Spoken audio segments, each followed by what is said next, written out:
नमस्कार, आप देख रहे हैं स्वामी न्यूज और मैं हूं राजीव शर्मा। आइए चलते हैं खबरों के सफर पर प्राइम टाइम बुलेटिन के साथ। पूर्व मुख्यमंत्री अशोक गहलोत की फोटो के साथ असामाजिक तत्वों द्वारा की गई छेड़छाड़ को लेकर माली समाज ने अजमेर जिला कलेक्टर को ज्ञापन सौंपा। समाज के लोगों ने इस कृत्य के खिलाफ सख्त कार्रवाई की मांग की और कहा कि ऐसे व्यक्तियों के खिलाफ समाज में आक्रोश है। पूरे राजस्थान के अंदर रोष है, विरोध है, गुस्सा है। माली समाज के अंदर 36 कौमों के अंदर जो राजस्थान सरकार के पूर्व मुख्यमंत्री अशोक जी गहलोत के खिलाफ सोशल मीडिया के अंदर जो फोटो को काट छांट कर करके जो ये दिखाया गया है, वो माली महासभा इसकी भर्त्सना करती है और ऐसे लोगों के ऊपर उचित कार्रवाई करने की मांग करती है। और ये आज हम जिलाधीश महोदय को ये ज्ञापन सौंपने के लिए यहाँ पे आए हैं कि इनके ऊपर सख्त कार्रवाई होवे, जिससे राजस्थान के अंदर एक शांति बनी रहे। किसके द्वारा किया गया है? ये कुछ सोशल मीडिया के ऊपर किया गया, जिसका नाम पता है उसमें है नहीं। उसकी कॉपी हमने जरूर जिलाधीश महोदय को दी है कि वो अब ये जानकारी करें ये कौन है ऐसे तत्व। तो क्या आज पूरे प्रदेश भर के अंदर ये आज पूरे राजस्थान प्रदेश के अंदर हर जिले के जिला अध्यक्ष ये आज मतलब ज्ञापन दे रहे हैं राजस्थान के अंदर। अगर अभी भी जल्द अगर इस पर गिरफ्तारी नहीं होती है, कोई कार्रवाई नहीं होती है, फिर माली समाज अगला क्या स्टेप लेगा? अगर आज कार्रवाई नहीं होती है तो 7 दिन के भीतर माली महासभा की जयपुर कार्यालय के ऊपर एक आवश्यक मीटिंग हम और रखेंगे। उसके ऊपर हम आगे की कार्रवाई के लिए निर्णय लेंगे। ताराचंद गहलोत, प्रदेश अध्यक्ष, राजस्थान प्रदेश माली सैनी महासभा। श्री सच्चिदानंद सदगुरु साईनाथ महाराज की कृपा से नेहरू नगर स्थित साईं बाबा मंदिर का 27वां स्थापना दिवस 31 दिसंबर 2024 से 2 जनवरी 2025 तक मनाया जाएगा। इसमें 31 दिसंबर को साईं पालकी की यात्रा, 1 जनवरी को 11 कुंडी हवन और गायत्री यज्ञ और 2 जनवरी को कांकड़ आरती, मंगल स्नान, अभिषेक, धूनी पूजन, भंडारा, महाप्रसाद, धूप आरती और सेज आरती से कार्यक्रम का समापन होगा। श्री सच्चिदानंद सदगुरु साईनाथ महाराज की असीम कृपा से नेहरू नगर स्थित साईं बाबा मंदिर का 27वां स्थापना दिवस के अवसर पर 31 दिसंबर 2024 मंगलवार से गुरुवार 2 जनवरी 2025 तक 3 दिवसीय विशेष कार्यक्रम आयोजित किए जाएंगे। इसमें 31 दिसंबर को सायंकाल साईं पालकी यात्रा स्थान से श्रद्धापूर्वक रवाना होगी, जो कि अनेक स्थानों पर होती हुई वापस मंदिर के प्रवेश द्वार पर यथास्थान स्थापित होगी। बुधवार 1 जनवरी 2025 को 11 कुंडी हवन व 21 जोड़ों के साथ मंदिर परिसर में आए हुए श्रद्धालुओं के साथ गायत्री यज्ञ का आयोजन होगा। 2 जनवरी गुरुवार को कांकड़ आरती, मंगल स्नान, अभिषेक, धूनी पूजन, भंडारा, महाप्रसाद, धूप आरती, सेज आरती के साथ कार्यक्रम का समापन किया जाएगा। अजमेर के जवाहरलाल नेहरू अस्पताल में आग लगने की सूचना से हड़कंप मच गया। जैसी सूचना मिली, फायर ब्रिगेड की टीम मौके पर पहुंची और विदेश से मंगवाई गई करोड़ों रुपए की मशीन से आग पर काबू पाया। हालांकि ये हकीकत नहीं थी, बल्कि एक मॉक ड्रिल प्रक्रिया थी। प्रशासन ने इस मॉक ड्रिल के माध्यम से सतर्कता और सावधानी का अभ्यास किया, ताकि भविष्य में ऐसी किसी घटना के दौरान मरीजों की सुरक्षा सुनिश्चित की जा सके।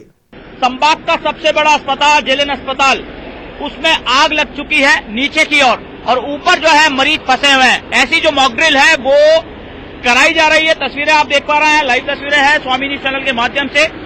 ये अग्नि विभाग की, फायर ब्रिगेड की नई वाली गाड़ी है, जो 16 करोड़ रुपए की गाड़ी है। उससे आप देखिए कैसे पानी डाला जा रहा है नए नए उपकरणों के द्वारा। नए नए संसाधन जिस हिसाब से आ चुके हैं, विदेश से आई ये 16 करोड़ रुपए की गाड़ी जेएलएन अस्पताल में जो आग लगी है उस आग को बुझाने की कोशिश कर रही है। वहां पर जो मरीज फंसे हुए हैं उन मरीज को निकालने की कोशिश कर रही है।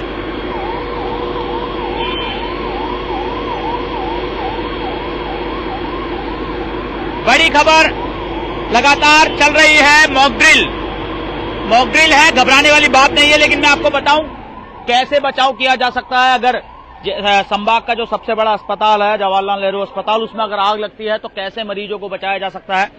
ये जो आप जो फायर ब्रिगेड की गाड़ी देख रहे हैं, ये 16 करोड़ रुपए की गाड़ी है जो विदेश से मंगाई गई है। और आप देखिए कई उपकरणों के संसाधनों से ये लैस है। लाइव तस्वीरें हैं, क्योंकि ऐसे बड़े बड़े हादसे जो है अस्पतालों में होते रहते हैं, उनसे कैसे बचा जा सके, उन्हीं सब चीजों को लेकर ये मॉक ड्रिल कराई जा रही है।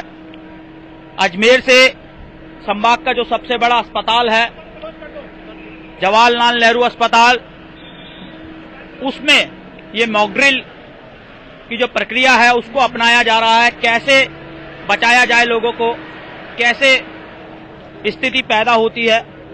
आप देखिए यहाँ जो जवान है वो भी बिल्कुल लैस है अपने संसाधनों से, ये चीज समझने के लिए, देखने के लिए। फुलवारी सर, किस तरह की मॉक ड्रिल आज कराई जा रही है? लगातार मॉक ड्रिलें कराई जा रही है। वर्तमान में जोटवाड़ा में 200 फुट पे जो अग्निकांड हुआ है उसको मद्देनजर रखते हुए, साथ ही हमारा हाउस फेयर भी चालू हो गया है, उसको मद्देनजर रखते हुए हम बार बार गवर्नमेंट सरकार के आदेश की पालना में मॉक ड्रिल करा रहे हैं। और वर्तमान में हमारे पास में 60 मीटर लेडर भी आई हुई है, जिसको एयर हाइड्रोलिक लेडर फार्म है, जिससे हम रेस्क्यू भी कर सकते हैं और आग भी बुझा सकते हैं। और पूरी तरह से मॉक ड्रिल हमारी सक्सेस रही है। चलिए, ये थे अग्नि विभाग के अधिकारी जिन्होंने ये पूरी जानकारी हमें दी है। और ये जो जानकारी है आप लोगों के लिए बहुत महत्वपूर्ण है। आपने देखा होगा अभी कुछ दिन पहले जयपुर के मामले में जो बड़ा एक अग्निकांड हुआ है, उससे वैसे जो मामले अगर यहाँ होते हैं तो उनसे कैसे निपटा जाए, उस निपटने को लेकर पूरी जो जानकारी है वो जो है यहाँ के अधिकारी है उन्होंने हमें दी है। फायर ब्रिगेड की गाड़ी यहाँ पर खड़ी हुई है और लगातार ये जो काम है इनका जारी है। 2-2 गाड़ियां यहाँ खड़ी हुई है। आप देखिए जो भीड़ लगी हुई है।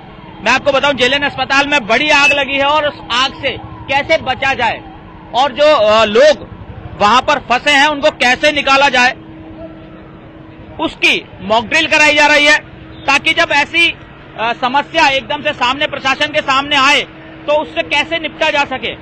क्योंकि यहाँ पर देखिए शिशु रोग विभाग है, संभाग का सबसे बड़ा अस्पताल है। कैजुअलिटी, बिल्कुल जो कैजुअलिटी के पास की बाहर की तस्वीरें हैं वो हम आपको बता रहे हैं। अफरा तफरी का माहौल बन जाता है जब इस तरीके की हरकत यहाँ पर होने लगती है। आप देखिए डॉक्टर्स की टीम जो है वो भी यहाँ पर बाहर इस चीज को देखने के लिए आए हैं। लोग अपने मोबाइलों में इसको कैद भी कर रहे हैं। सिर्फ और सिर्फ बात यह है कि कैसे ऐसे पूरे मामलों से निपटा जा सके, उन सभी चीजों को ध्यान में रखा जा रहा है। लगातार वॉकी टॉकी से संपर्क किया जा रहा है। ऊपर जो लोग हैं, किस तरह की मॉक ड्रिल सर आज चल रही है और कैसे क्या रहने वाला है, क्योंकि पहले भी कई मॉक ड्रिल कर चुके हैं। जी, पिछली बार भी हमने दरगाह क्षेत्र में मॉक ड्रिल करी थी और इस बार हम जेएलएन हॉस्पिटल में हम मॉक ड्रिल कर रहे हैं। इसमें सिनेरियो ये था कि बिल्डिंग में आग लगी हुई है और कुछ कैजुअलिटी बिल्डिंग में ऊपर फंसी हुई है, तो हमारी तुरंत 2 गाड़ियां हमने रवाना करवाई और आग को कंट्रोल किया। और हमारी एरियल हाइड्रोलिक लेडर प्लेटफॉर्म है जो 60 मीटर की ऊंचाई तक फायर फाइटिंग और रेस्क्यू कर सकती है। तो वो दोनों चीज़ों, तीनों चीज़ों को मिला के हमने एक मॉक ड्रिल का आयोजन किया जो बहुत अच्छी तरह से मॉक ड्रिल हो गई है। और ताकि और जनता में भी ये जागरूकता है कि फायर फाइटिंग कैसे की जाती है और कैसे रेस्क्यू किया जाता है, तो हमने आज मॉक ड्रिल के थ्रू बताया। करोड़ों लोगों की आस्था के केंद्र पुष्कर सरोवर में सोमवती अमावस्या के मौके पर विशेष धार्मिक स्नान संपन्न हुआ। इस दौरान अनेक श्रद्धालुओं ने अपने दिवंगत पूर्वजों की आत्मा शांति के लिए तर्पण और पिंडदान भी किए। पंडित सतीश ढोलिया ने बताया कि अमावस्या के दिन सोमवार आने पर सोमवती अमावस्या का विशेष संयोग बनता है। इस मौके पर तीर्थ में स्नान का विशेष महत्व है। इसी के चलते आज सुबह से ही श्रद्धालुओं को पवित्र सरोवर में स्नान करना शुरू कर दिया, जो शाम तक जारी रहा। सोमवती अमावस्या क्या विशेष दिन है आज? सोमवती अमावस्या का विशेष महत्व माना जाता है। पुष्कर तीर्थ में प्रातःकाल से ही आज तर्पण, श्राद्ध, पिंडदान, नारायण बलि, त्रिपिंडी श्राद्ध आदि हो रहा है। और आज विशेष पर्व है, पौष मास है, सोमवती अमावस्या है और धनु की संक्रांति है, त्रिवेणी संगम है। इसका विशेष महत्व माना जाता है। महाभारत काल में पांडवों के समय में सोमवती नहीं आई, तो आज ये सोमवती जब भी आती है अक्षय फलदायिनी होती है। गया गंगा कुरुक्षेत्रे प्रभासे पुष्कराणि च एतानि मुख्य तीर्थानि श्राद्ध काले भवन्ति का। तो श्राद्ध का आज विशेष महत्व है। स्नान, दर्शन, पूजा, हवन और हर कार्य का 100 गुना फल मिलता है। विशेष बात यह है, हर कार्य का 100 गुना फल मिलेगा, इसलिए ये अक्षय फलदायिनी सोमवती अमावस्या है। दिलीप शास्त्री, प्रधान, वराघाट, पुष्कर। 400 गुरुवे नमः। आज सोमवती अमावस्या है। आज के दिन ज्ञात अज्ञात जितने भी पितृ हैं उनको तारण के लिए ये सोमवती अमावस्या आती है। आज के दिन मनुष्य को चाहिए कि यथासंभव किसी तीर्थ में या देव मंदिर में या किसी पेड़ के नीचे या जहाँ भी शुभ भूमि हो उस भूमि पर जाकर के अपने पितरों को जल तर्पण देना चाहिए, पिंडदान करना चाहिए, जिससे पितरों को मोक्ष हो तथा पितृ कर्ता को दीर्घ आयु, ऐश्वर्य, पुत्र पौत्र आदि का वरदान देते हैं। ये जो अमावस्या है, ये अमावस्या पांडवों के समय में नहीं आई। पांडवों ने अपने पितरों का श्राद्ध करने के लिए पुष्कर क्षेत्र में सोमवती अमावस्या पर करने का उनका विचार था, भगवान कृष्ण की आज्ञा से, परंतु उस समय सोमवती अमावस्या नहीं आई। तब पांडवों ने सोमवती अमावस्या को श्राप दिया कि जा तू कलयुग में बार बार आती रहना। सत्य, त्रेता, द्वापर, इन 3 युगों में सोमवती अमावस्या कई युगों के बाद में आती थी, परंतु पांडवों के श्राप से कलयुग में ये अमावस्या बार बार आती है।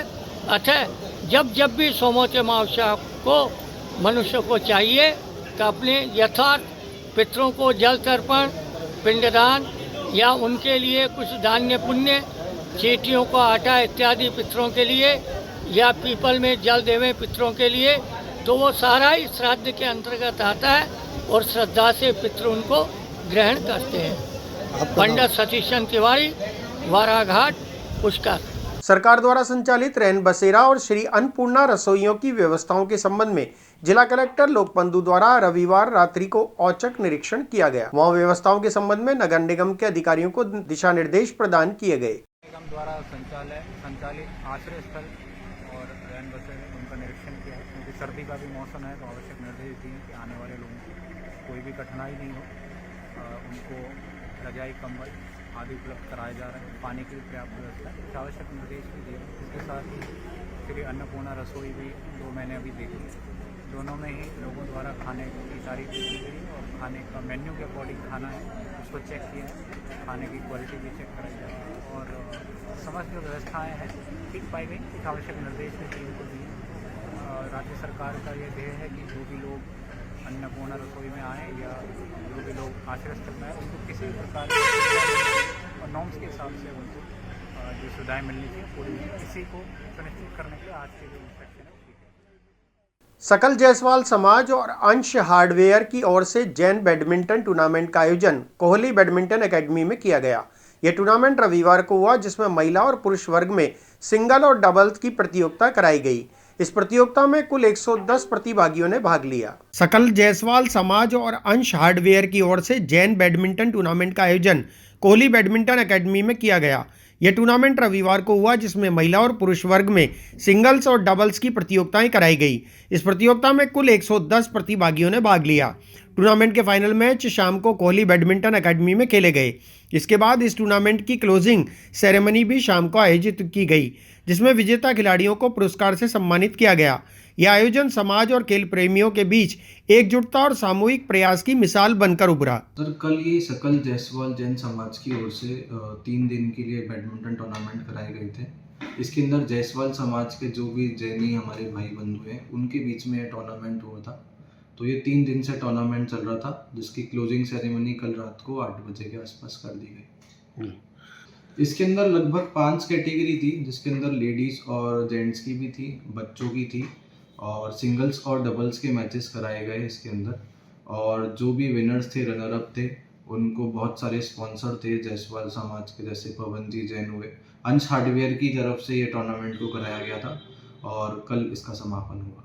हाँ, अजमेर की लगभग सभी स्कूलों के बच्चे से मयूर के, कॉन्वेंट के और सेंट एंसलम्स के बच्चे, मेरे पास काफ़ी बच्चे आते हैं और ये लोग हमारे यहाँ पे प्रैक्टिस भी करते हैं। कल भी जो टूर्नामेंट हुआ उसके अंदर मोस्टली बच्चे मेरे यहाँ से ही थे जो विनर रहे, रनर अप रहे। कुछ एक लेडीज़ भी हैं जो यहाँ पे खेलने आती हैं, तो उनके लिए एक अच्छा एनवायरनमेंट यहाँ पे रहता है।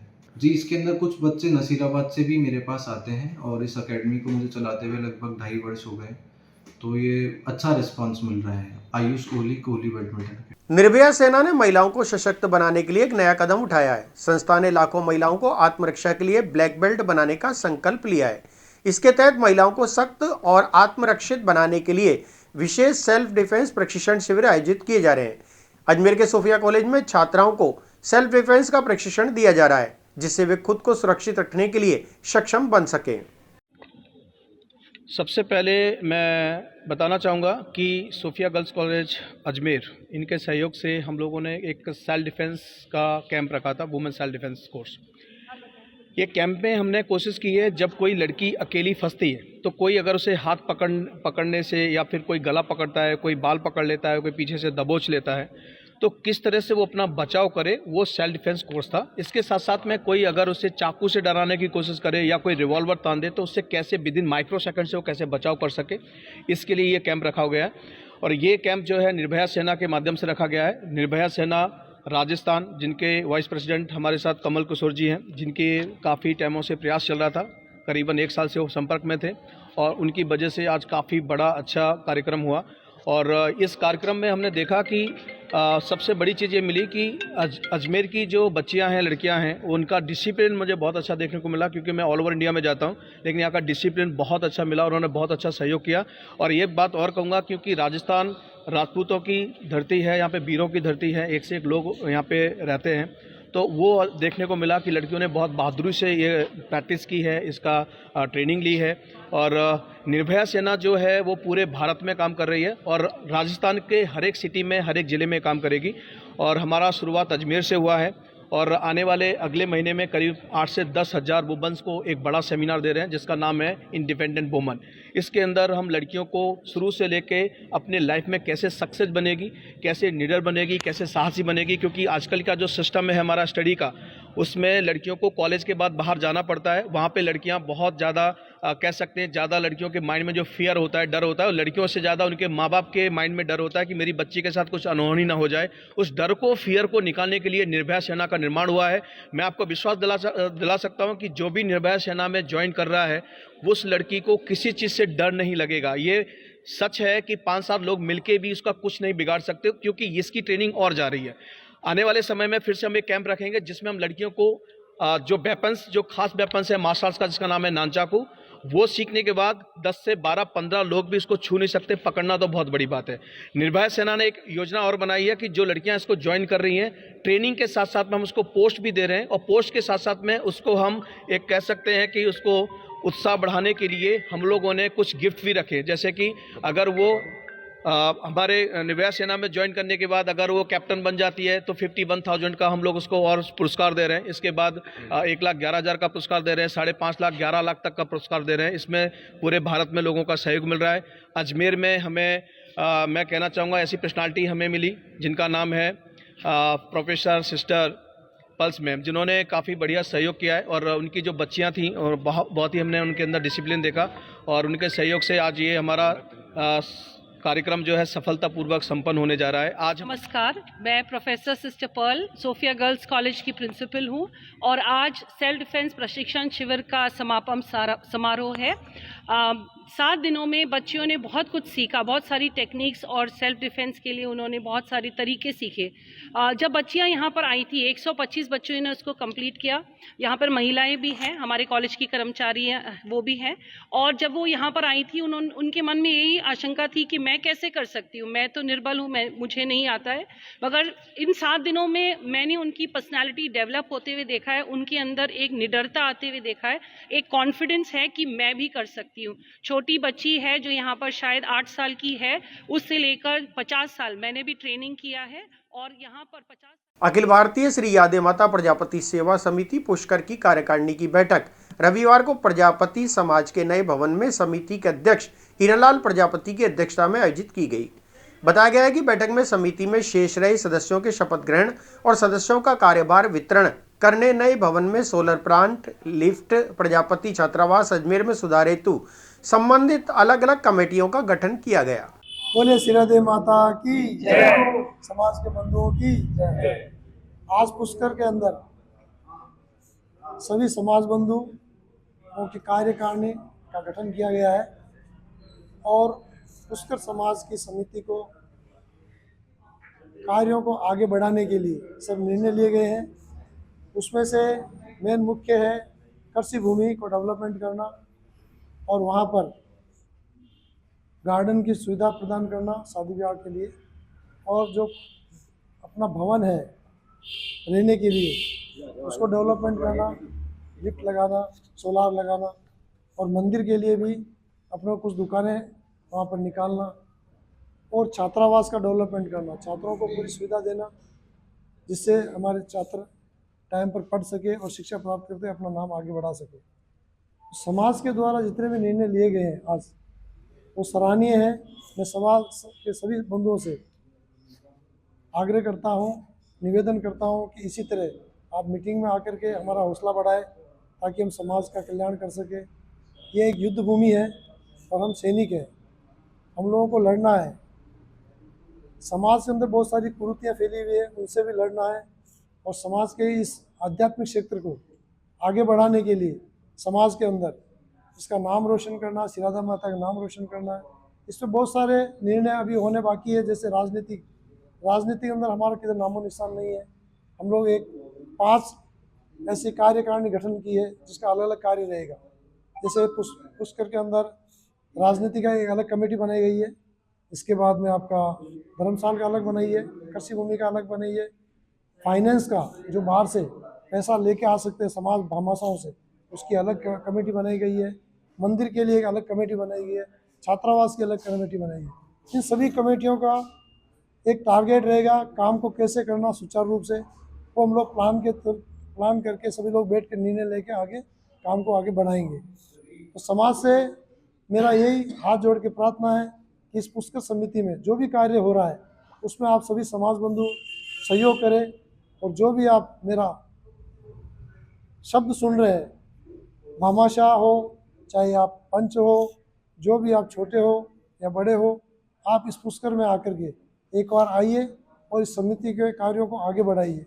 तो मेरी यही प्रार्थना है आपसे कि आशा करता हूं कि आप ये कार्य को। इंदिरा गांधी पंचायती राज एवं ग्रामीण विकास संस्थान जयपुर के तहत महाराष्ट्र राज्य के पंचायती राज अधिकारियों, जनप्रतिनिधियों और कर्मचारियों की 50 सदस्यीय टीम ने कडेल, तिलोरा और बांसेली ग्राम पंचायतों का भ्रमण किया।